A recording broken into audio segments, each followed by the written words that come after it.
हैं माननीय लोक निर्माण मंत्री श्री विक्रमादित्य सिंह, विपक्ष के नेता एवं पूर्व मुख्यमंत्री श्री जयराम ठाकुर जी, माननीय मुख्य संसदीय सचिव ऊर्जा पर्यटन व परिवहन श्री सुंदर सिंह ठाकुर जी, माननीय विधायक श्री भुवनेश्वर गौड़ जी, माननीय विधायक श्री सुरेंद्र शोरे जी, माननीय विधायक श्री लोकेंद्र कुमार जी, माननीय विधायक श्री रवि ठाकुर जी, माननीय विधायक श्री विनोद कुमार जी, माननीय विधायक श्री फूलचंद जी, पूर्व मंत्री श्री गोविंद सिंह ठाकुर जी, माननीय सदस्य NHAI श्री सुदीप चौधरी जी, उपायुक्त श्री आशुतोष गर्ग जी, पुलिस अधीक्षक श्रीमती साक्षी वर्मा जी, आप सभी का स्वागत करते हैं, अभिनंदन करते हैं। यहाँ उपस्थित भारतीय राष्ट्रीय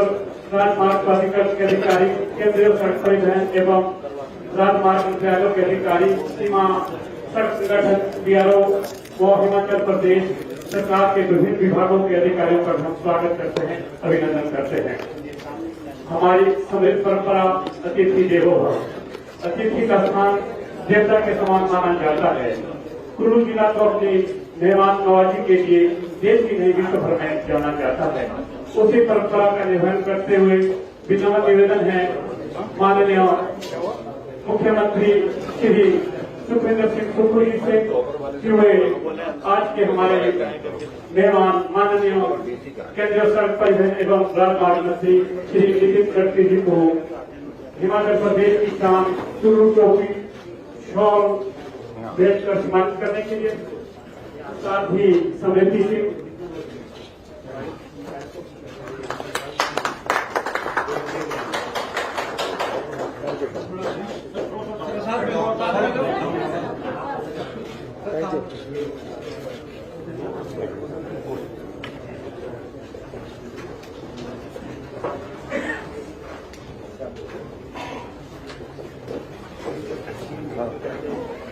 पहले मैं बोलूँगी।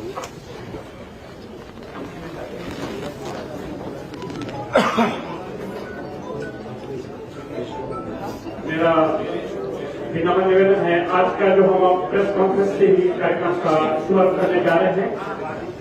निवेदन है माननीय मुख्यमंत्री श्री सुखविंदर सिंह सुक्खू जी से कि वे पत्रकार वार्ता का शुभारंभ करने के लिए।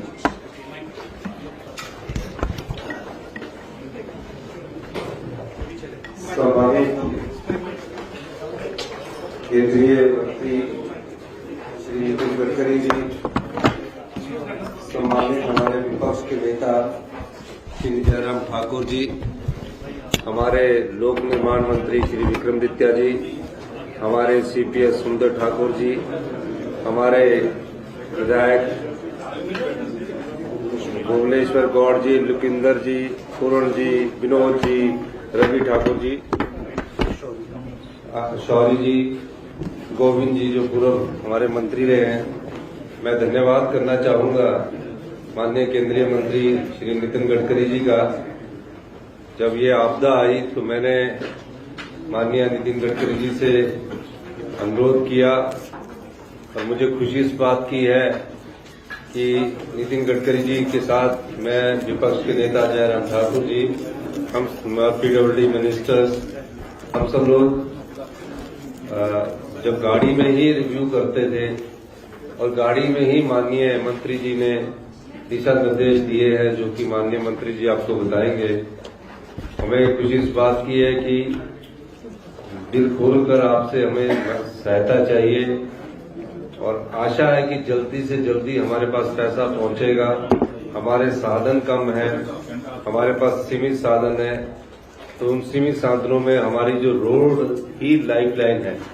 आपदा की इस घड़ी में जो 50 वर्षों में पहली बार ऐसी आई है, पूरे हिमाचल प्रदेश में एक समान बारिश हुई और 7 से 11 तारीख तक, 7 जुलाई से 11 जुलाई तक 300% से अधिक बारिश हुई। चाहे वो पंजाब के साथ लगता ऊना जिला था, चंडीगढ़ के साथ लगता बद्दी जिला था, सब जगह फुल ढह गए। उन सब बातों की चर्चा हमारी गाड़ी के अंदर माननीय मंत्री जी के साथ हुई। तो माननीय मंत्री जी ने वही दिशा निर्देश दे दिए हैं और उन दिशा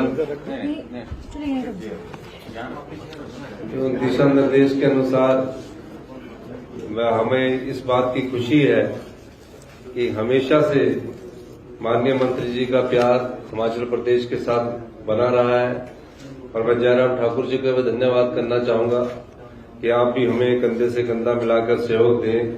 जैसे गाड़ी के अंदर दे रहे थे तो गाड़ी के अंदर बाहर भी वो थोड़ा सा अच्छा सहयोग देंगे, तो मेरा ये आशा भी है। बहुत बहुत धन्यवाद मैं माननीय मंत्री जी से कहना चाहूंगा कि वो आप आदरणीय मुख्यमंत्री जी, आदरणीय विपक्ष के सम्मान्य नेता, पीडब्ल्यूडी मिनिस्टर, सभी विधायक और उपस्थित पत्रकार भाइयों बहनों, जिस प्रकार से आज कुल्लू से मनाली तक इस नेशनल हाईवे का निरीक्षण करने का एक अवसर मुझे प्राप्त हुआ, उससे इस बात का पता चला कि कितना बड़ा नुकसान हुआ है। 2-3 साल पहले इसी होटल में मैं अपने परिवार के साथ आया था, तो रास्ते का काम शुरू था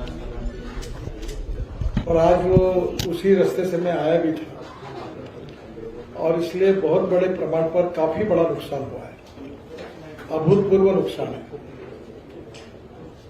हमारी बातों में जब चर्चा हुई तो राज्य सरकार को भी एक रिपोर्ट मिला है कि ये जो नदी है, जहां नदी के बाजू में रास्ता बह रहा है, वहां नदी में जब फ्लड आया और फोर्स बढ़ा पानी का, तो कंक्रीट हो, बड़े बड़े पिलर हो, रास्ता हो, बड़े बड़े व्हीकल हो, सब बह के गए। तो ये जो इस नदी के बारे में टेक्निकली अध्ययन करने के लिए क्यों हुआ, कैसे हुआ, इसको क्या करना चाहिए और पहला इमीडिएट क्या करना चाहिए, मिड टर्म और लॉन्ग टर्म प्लानिंग करके क्या करना चाहिए, तीनों बातों का विचार विशेष रूप से एमएचआई के जो रोड है इसके बारे में हम कर रहे हैं। यहाँ के मंडी के आईआईटी की भी प्रोफेसर है, रुड़की की भी प्रोफेसर है, हमारे रिटायर्ड मेंबर है एनएचआई के पांडे, टेक्निकली बहुत साउंड है, उनकी टीम निश्चित हुई है। एक 3-4 तारीख को पूरा इसका अध्ययन करने के लिए आ रही है। आज लोगों ने भी मुझे बहुत सी समस्याएं जगह जगह पर रोककर मुझे लोगों ने अपने प्रॉब्लम, गांव के प्रॉब्लम बताया। प्रमुख रूप से 2 बातें हैं कि रास्ते के ऊपर एक साइड में पहाड़ है और मैं थोड़ा जियोलॉजी, मिनरोलॉजी, क्रिस्टोग्राफी में थोड़ा बहुत जानकारी रखता हूं। तो ये जो रॉक्स होते हैं, इसका जो हार्डनेस होता है, इसको मोहा स्केल ऑफ हार्डनेस करके एक्सप्लेन किया जाता है। Talc, gypsum, calcite, apatite, orthoclase, quartz, corundum, diamond. इसमें बहुत कम जगह पर रॉक लगा, बाकी जगह पत्थर और पत्थर में मिट्टी है।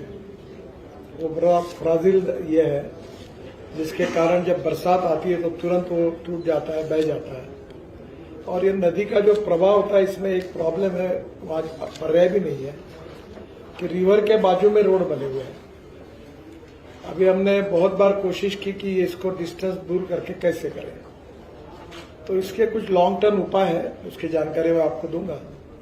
और विशेष रूप से आज मैंने एक सुझाव आदरणीय मुख्यमंत्री जी को दिया है कि उनको भी एक रिपोर्ट मिला है कि नदी का जो पात्र है वो अगर सीधा हो जाएगा स्ट्रेट, तो नुकसान नहीं होगा।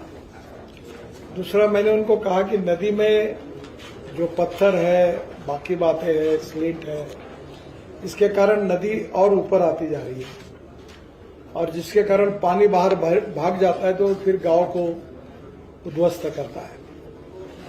तो मैंने उनको कहा कि टेक्निकल कमेटी से एक रिपोर्ट लेकर बाढ़ प्रोटेक्शन के रूप में इसको 2 मीटर 3 मीटर हम इसकी खुदाई करें और जो पत्थर निकलेगा वो एनएचआई के तरफ से हम लोग को काम करने के करें, क्योंकि हमें पत्थर चाहिए और नदी के दोनों बाजू में हम कंक्रीट और पत्थर की ऐसी मजबूत दीवार बनाएंगे कि जिसके कारण पानी कहीं जाएगा नहीं।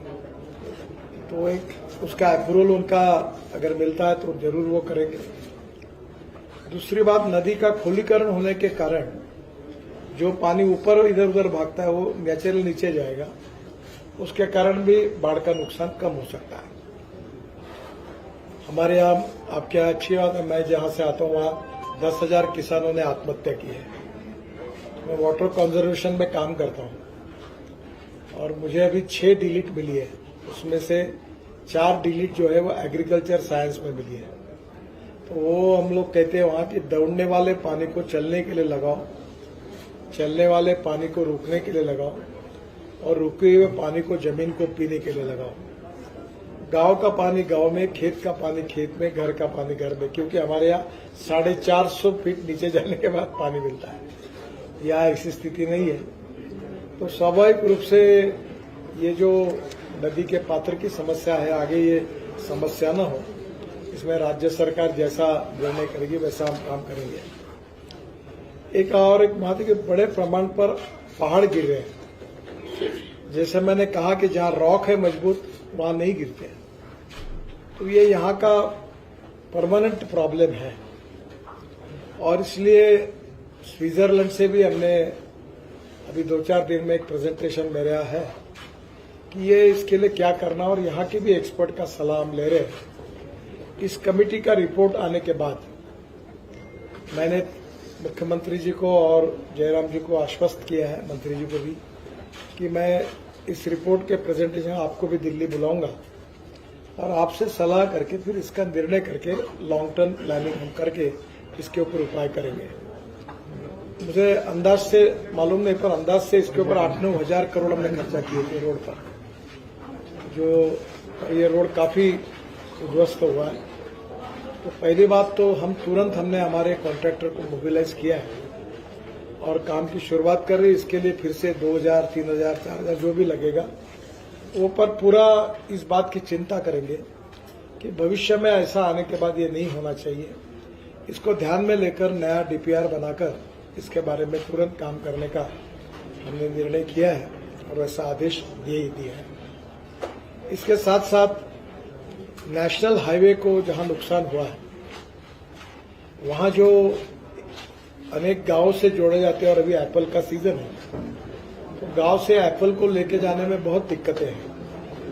तो मैंने हमारे अधिकारियों को आज एनएचआई वालों को सूचना दी है कि जहां जहां एनएचआई के 4 लेन रोड है उसके बाजू में जहां जहां ऐसे गांव है 1 किलोमीटर तक, वहां का जो ब्रिज डैमेज हुआ होगा, रोड डैमेज हुआ होगा, उसको हम रीइंस्टेट करेंगे और उसको फिर से ठीक करके उसको चालू कर देंगे।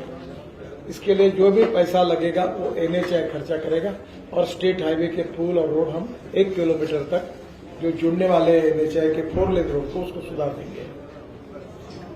दूसरी इम्पोर्टेंट चीज है कि जो एनएचआई का पीडब्ल्यूडी डिवीजन है जिसके साथ हमारे हाईवे और जहां नुकसान हुआ है, उसके लिए मुझे हमारे चीफ इंजीनियर और मुख्यमंत्री जी ने कहा है कि वहां उनको 220 करोड़ रुपए रिपेयर के लिए चाहिए। उसमें मुख्यमंत्री जी का कहना है कि 80 करोड़ आप हमको तुरंत दो।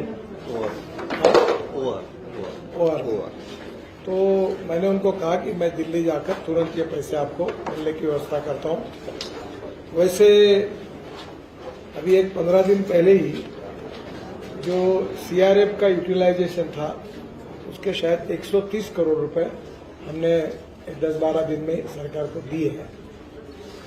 इसके अलावा मैंने उनको ये भी आज घोषणा में कर रहा हूं कि इसके साथ साथ ये जो सीआरएफ का फंड है उसमें और जो सेतु भारतम का फंड है, ये दोनों को पकड़कर मैं उनको और 350 करोड़ रुपए इस एड के अंदर उनको देने की व्यवस्था करूंगा ताकि वो स्टेट के कहीं भी गांव के अंदर, स्टेट के अंदर जो जो रिपेयर के काम है वो तुरंत कर सकेंगे।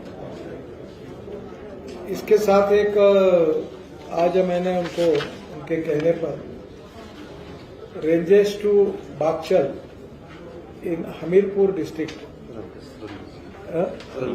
रंगस ये 15 किलोमीटर का रोड 50 करोड़ का ये मंजूर किया है और शाहपुर से सियोंटा चौरी रोड, ये चंबा डिस्ट्रिक्ट में है। ये 23.5 किलोमीटर है, 53 करोड़। ये दो कामों को भी इसके एडिशनल और मंजूरी दी है। इसके सबसे महत्वपूर्ण बात यह है कि काफी लोगों का नुकसान हो रहा है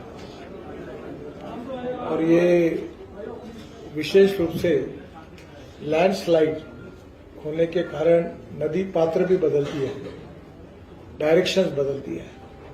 तो इसके ऊपर हम लोग टेक्निकल अध्ययन कर रहे हैं और हिमाचल प्रदेश की सरकार भी इसके बारे में अध्ययन करके मैंने उनको एक आग्रह से कहा है कि आप 10-15 दिन में अगर इसके बारे में, नदी के बारे में आपका कोई निर्णय होकर अगर निर्णय करेंगे, हमें अनुमति देंगे, तो इसके बाद जो नया रोड का पूरा कंस्ट्रक्शन का यह काम हो रहा है, उसमें निश्चित रूप से इस पत्थर का उपयोग करके फिर से नदी के पात्र को और खोल करते हुए हम वो पत्थर को उपयोग करेंगे ताकि प्रोटेक्शन में उसका उपयोग हो। तो नेचुरली आज जो जिस प्रकार का संकट आया वो बहुत ही गंभीर रूप का था। मुझे लगता है शायद इसके पहले कभी नहीं आया होगा। तो मैं निश्चित रूप से, मुझे मुख्यमंत्री जी ने भी अनुरोध किया था। एक 3-4 दिन पहले जयराम जी भी मेरे पास आए थे और नड्डा जी ने भी मुझे फोन किया कि मुझे कहा कि एक बार आप जाकर आइए, बहुत बड़ा नुकसान हुआ। तो मैंने, आज पार्लियामेंट है और पार्लियामेंट का आज का दिन मैंने छुट्टी मांगी प्रधानमंत्री से और मैं यहाँ आया हूँ। आने के बाद मैं जो समझता था उससे कई गुना ज्यादा इसकी ग्रेविटी है और एक एक स्पॉट को मुझे देखने का मौका मिला। एक बात जरूर, इसका परमानेंट उपाय यानी टनल्स बनाना, यही बहुत बड़ा इसका उपाय है। पर टनल बनाने के लिए पैसा बहुत लगता है और मैं आपको बताना चाहता हूं कि हमारी सरकार आने के बाद हम करीब 12,500 करोड़ रुपए खर्चा करके 68 टनल हमने प्रपोज किए हिमाचल प्रदेश में। उसमें 11 टनल 15 किलोमीटर लेंथ की, जिसकी 2,000 करोड़ रुपए कीमत है, वो हमने पूरी की है। 27 टनल ऑनगोइंग है, जिसकी 30 किलोमीटर लेंथ है और जिसकी कीमत 3,500 करोड़ रुपए है। और 30 टनल ऐसी है जो अपकमिंग है, जो 41 किलोमीटर उसकी लेंथ है, जिसकी कीमत 6,500 करोड़ है। आज वो चंडीगढ़ से जो मनाली के लिए रास्ता आता है, उसका भी निरीक्षण मैंने किया।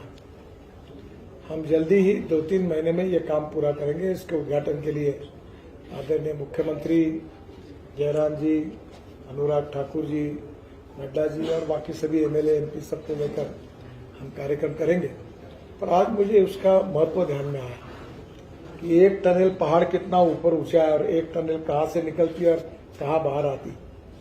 तो टनल के कारण आज मुझे जयराम जी और मुख्यमंत्री भी बता रहे थे कि टनल अगर नहीं होती तो आज कनेक्टिविटी बंद होगी, क्योंकि जो पुराना रोड है जो वो चंडीगढ़ से आता है वो उध्वस्त हो गया। तो आज स्वाभाविक रूप से टनल ये लॉन्ग टर्म उपाय है। तो ये जो 68 टनल का जो काम है 36 किलोमीटर का, हम जल्द से जल्द करने की कोशिश करेंगे। एक बिजली महादेव में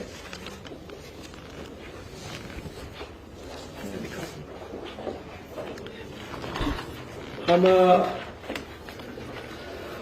250 करोड़ की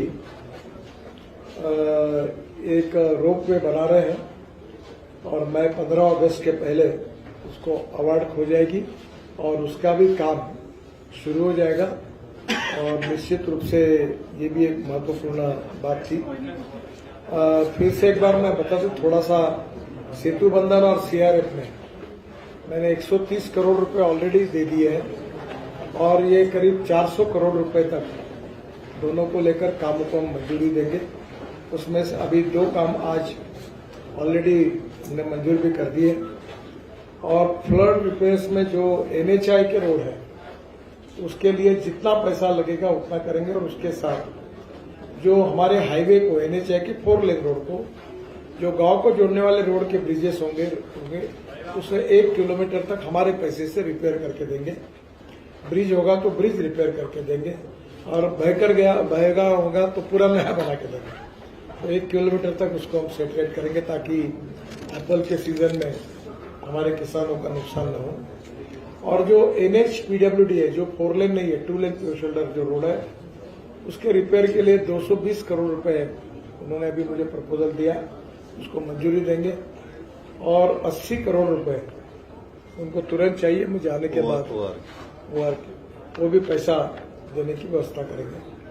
मैं भारत सरकार की ओर से, आदरणीय प्रधानमंत्री जी की ओर से आपको आश्वस्त देता हूं कि ऑलरेडी प्रधानमंत्री जी ने भी एक टीम यहां भेजी थी उनके भारत सरकार की ओर से। ये मैंने केवल मेरे डिपार्टमेंट की बात आपके सामने की है। प्रधानमंत्री भी और भारत सरकार भी इसके प्रति संवेदनशील है। इस टीम का रिपोर्ट जाने के बाद उसके बारे में जो कुछ निर्णय है वो प्रधानमंत्री जी के नेतृत्व में भारत सरकार करेगी। मेरे डिपार्टमेंट से रिलेटेड जितनी बातें थी जिसके लिए मैं आज आया था, उसके बारे में ये सब घोषणा मैंने की है। मैं मुख्यमंत्री जी को और हिमाचल की जनता को विश्वास देना चाहता हूं कि निश्चित रूप से नरेंद्र मोदी जी के नेतृत्व में हमारी सरकार हिमाचल की जनता के साथ है और जो नुकसान हुआ है, जो लोग बेघर हुए हैं, उनको कैसी मदद करना और उसके साथ साथ रोड में जो नुकसान हुआ है, ब्रिजेस टूट गए हैं, इन सब को किस प्रकार से नॉर्मलाइज करना और इसके लिए जो भी प्रयास हमारी तरफ से होंगे वो पूरे करेंगे। और निश्चित रूप से हम जनता को, मेरा विश्वास है कि वो हिम्मत रखकर इसका प्रतिकार करें और अभी जो कुछ करेंगे वो ऐसा करेंगे कि कितना भी गंभीर संकट आएगा तो भी इस प्रकार की परिस्थिति नहीं होगी। इसकी चिंता करते हुए, टेक्निकल सलाह लेते हुए ये काम करने की कोशिश करेंगे। बहुत बहुत धन्यवाद। नमस्कार। ये CRF और सेतु बांधने पकड़ के लिए 400 करोड़ रुपए है। मैंने 350 बोले, 400 300 का। ये सेतु बंधन और CRF ये दोनों एक ही हेड है, अलग अलग एक ही CRF की हेड है और दोनों को पकड़ के मैं 300 के बजाय 400 करोड़। आपको कुछ पूछना होगा तो पूछिए। सर, आपने जो है कुल्लू से मनाली तक के डैमेज हुए सड़क का जो है निरीक्षण किया है। 21 दिन के बाद जो है ये दोनों हिस्से जुड़ पाए हैं। किस तरीके से देखते हैं कि हर साल बाढ़ के बाद जो है हाईवे को जबरदस्त तरीके से नुकसान झेलना पड़ता है, जिसकी वजह से परेशानी जो है वो लोगों को भी होती है और टूरिज्म को भी होती है। भविष्य में सर ये सड़कें सुरक्षित रहें, उसको लेकर कोई प्लान ऑफ एक्शन? देखिए, पहली बात तो एक तरफ पहाड़ है, दूसरी तरफ रोड है, रोड के नीचे गांव है और गांव के नीचे नदी है और नदी के फिर बाद दूसरे बाजू में रास्ता और फिर पहाड़ है और पहाड़ का फ्राजिल डाटा है पूरा। तो ये फॉरेस्ट के तरफ से नए रोड की परमिशन नहीं मिलती। हम लोग कितना भी ऑप्शन ढूंढे तो कोई उपाय नहीं है। मैं पिछले बार आया था तो मुझे यहाँ सब लोग कह रहे थे कि अब इस तरफ का 4 लेन रेड हुआ, अब उस साइड से भी करो। तो वो पहाड़ इतना बड़ा है कि उसको भी कैसे हैंडल करना, ये बड़ा चैलेंजिंग काम है। और जैसे मैंने कहा कि नदी का पात्र जो है वो कर्व लेके बदलता है, तो जैसे वो कर्व लेता है तो पानी और रिबाउंड होता है और जोर से आता है, तो वो कंक्रीट के स्ट्रक्चर्स को उध्वस्त कर देता है, बसेस को, ट्रक को उठा के ले जाता है। तो कुछ चीजें जो है वो टेक्निकली राज्य सरकार के मार्गदर्शन में उनको करनी पड़ेगी। रोड के बारे में अब आगे के लिए मैंने कुछ सूचना दी है, पर जब तक टेक्निकल रिपोर्ट नहीं आता, मैंने उनको कहा कि अब ये कंक्रीट का ही बनाइए और इसकी मजबूती और बनाइए। दूसरी बात, जो पहाड़ गिर रहे जगह जगह पर, हम लोग स्विट्जरलैंड से भी कुछ लोगों को बुलाया, उनके साथ भी प्रेजेंटेशन कर रहे और IIT के साथ सलाह करके ये कोशिश करेंगे कि भविष्य में ऐसा संकट ना आए। पर एक बात और ध्यान में रखो, यहाँ के लोगों को भी और सरकार ने उसके लिए चिंता करनी चाहिए पर्यायी जगह की।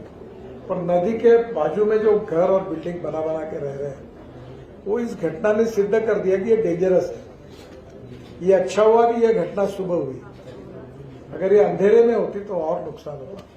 तो थोड़ा सा लोगों का भी सहयोग चाहिए। और मुख्यमंत्री जी ने एक निर्णय किया है कि नेशनल हाईवे जो 4 लेन है उसके आजू बाजू के लिए उन्होंने जो डेवलपमेंट होती है 100 मीटर की, उसके बारे में कुछ रिस्ट्रिक्शन की बात की है, वो भी उचित है। और ऐसे कुछ लोग आते तो उनको पर्यायी जगह और कोई दी जा सकती है। पर रोड के बाजू में इस प्रकार से रिवर के बाजू में बैठना ये डेंजरस है, इससे बहुत बड़ा धोखा हो सकता है। बस सर, आपने बजौरा से लेकर मनाली तक का निरीक्षण किया, इस दौरान आपने देखा काफी आपदा से नुकसान हुआ। तो राजस्थान जो टोल टैक्स है वो माफ किया गया अभी कुछ समय के लिए, तो क्या आगे उसके लिए क्या नहीं, अभी तो फिलहाल जब तक रोड का काम अच्छा नहीं होता, पूरा कंप्लीट नहीं होता, तब तक नहीं होता। सर, लेफ्ट बैंक रोड के लिए आपने पीछे जब आया था घोषणा की थी नेशनल हाईवे बनाया जाएगा लेफ्ट बैंक रोड, जो कि आज काम आ रहा है, इस बारे में आप क्या कहेंगे? नहीं, अभी तो ऐसा जो पुराना नेशनल हाईवे जो है, जो अभी हमने नया बनाने के बाद नेशनल हाईवे था उसको सुधारने वाले थे, और अभी हमने उसको जो भी कुछ सुधार सकते वो सुधारने का काम किया है, और इसी के कारण ट्रैफिक थोड़ा सा जाना आना सुविधा का हुआ है। और एक लेन चल रही है, अब पहले ये काम करेंगे, बाद में उसका भी। सर, एक आंकड़ा आ रहा है कि जो नेशनल हाईवे है 4 लेन है, उसमें जो है पैदल फुटपाथ नहीं, जिसकी वजह से बहुत ज्यादा सड़कों पे मौतें हो रही है। तो अब हमने ये देखा कि नेशनल हाईवे तो तैयार हो रहा है, 4 लेन भी तैयार हो रहा है, लेकिन फुटपाथ तैयार नहीं हो रहा है। फुटपाथ होगी भी नहीं और होने की जरूरत नहीं। रिहायशी इलाकों की बात करें सर, उसमें फुटपाथ जो होती है वो शहर के अंदर और गांव के अंदर जब होती है तब होती है, लाइट लगती है, फुटपाथ लगती है। जो शहर के बाहर होते हैं वो रोड को सर्विस रोड होते हैं। तो हम लोग अब जितनी जगह यहाँ प्रॉब्लम कंस्टेंट है, एक तो रिवर है, पहाड़ है, दोनों बाजू में डेवलपमेंट है, घर भी तोड़ने में प्रॉब्लम है, उससे मार्ग निकालकर हम टेक्निकली अच्छा सोल्यूशन निकालने की कोशिश करें। सर, ये बात करें तो वहां पर भी बरसात के बाद जबरदस्त तरीके से नुकसान हुआ है। सामरिक दृष्टि से ये मार्ग बहुत महत्वपूर्ण है सर, उस मार्ग पे किस तरीके से फोकस किया जाएगा फ्यूचर डेज में, ताकि ये किस तरीके से? सर, जो मैंने आपको बात बताई ये बहुत ही स्पष्ट है, दोनों तरफ पहाड़ है, पहाड़ का जो स्टार्टा है वो बहुत ही फ्राजिल है कि वो कभी भी गिर सकता है। मिट्टी और पत्थर 80% मिट्टी और पत्थर इस टाइप का है। जो ब्लैक रॉक होता है मजबूत, वो बहुत कम है, कुछ जगह दिखा है। दूसरी और उसके बीच में दोनों बाजू में डेवलपमेंट हुई है, और उसके बीच में रिवर है, और इसको ये पहाड़ को लगकर रोड है दोनों बाजू। ये स्थिति आइडियल नहीं है, उल्टा ये बराबर नहीं है। पर अब पहाड़ को हम दूर नहीं कर सकते, रोड के लिए नई अलाइनमेंट नहीं मिल सकती, लोगों के घर हम तोड़ नहीं सकते, और नदी का दिशा बदल नहीं सकते। तो there are complications, no doubt, but we need to find out the option between the line and that is to be limitation, और उसके साथ जो अच्छा हो सकता है वो करने की कोशिश करें। सर, ये रोड जो है अभी नया बना है बिल्कुल, और अभी इसकी इनॉग्रेशन भी नहीं हुई है, and the very first flood it faced, इसमें हैवी डैमेज हुआ है। तो what do you think is the main cause of the damage, कि ये अलाइनमेंट जो है वो सही नहीं है, या कंस्ट्रक्शन में कुछ कॉम्प्रोमाइज हुआ है? देखिए सर, ये तो अभी जब टेक्निकल कमेटी रिपोर्ट देगी उसके पास सब विषय दिए हैं, और मैं आपको फिर से बार बार कह रहा हूं कि अभी घर के घर गाड़ियां, बसेस बह गई, तो ये जो कर्व ऐसा आता है रिवर का, और जो पूरा पानी आता है, अभी भी आज जो फोर्स मैंने देखा तो अभी तो सब समाप्त हो गया। तो फोर्स इतना ज्यादा है कि उसने स्ट्रक्चर को, बड़े बड़े स्ट्रक्चर को उसे उठा के फेंक दिया, पुलों को फेंक दिया। फिर भी इसके बाद टेक्निकल कमेटी हमें जो रिपोर्ट देगी उसके अनुसार हम काम करेंगे। सर, मनाली रोड से जो है वो 4 लेन प्रपोज हुआ था इनिशियली, और ऐसा सुनने में आया है कि उसके लिए लैंड एक्वायर भी हो गई है। Then why it was only made 2 lane, और क्या आगे के लिए प्रपोजल है कि मनाली कुल्लू 4 लेन किया जाएगा? सर, ये पहली बात आप समझ लीजिए, यहाँ 2 लेन 4 लेन से भी प्रॉब्लम यह है कि रिवर बीच में है, और दूसरी बात है कि रोड ऊपर है, फिर बस्ती है, फिर रिवर है, फिर बस्ती है, फिर रोड है, फिर पहाड़ है। तो ये ऐसी विचित्र स्थिति है कि ये टेक्निकल पॉइंट ऑफ व्यू सबसे रोड न बढ़ाने लायक की परिस्थिति है। अब इसमें से बिटवीन द लाइन गरीब लोगों को प्रोटेक्ट करना, उनकी लैंड भी नहीं लेना, होटल वालों को भी नहीं तकलीफ देना, पूरा रिवर में भी काम नहीं करना। एक लास्ट क्वेश्चन इनसे ले लेते हैं। खास तौर से जो मंडी के लिए 4 लेन बन रहा है, उसका 300 मीटर का हिस्सा जो है नदी ग्रास लेवल के किनारे है, और वो भी फ्लड हो गए, 10 फुट पानी है। तो क्या सर उसके अलाइनमेंट को चेंज करने का कुछ है? तो बड़ा सर, जो जहां रोड पे ये प्रॉब्लम आए हैं उसका टेक्निकल अध्ययन करके जो उचित है वो कार्रवाई करेंगे। बहुत बहुत thank you very much, thank you please, thank you. धन्यवाद। एक बार माननीय मुख्यमंत्री श्री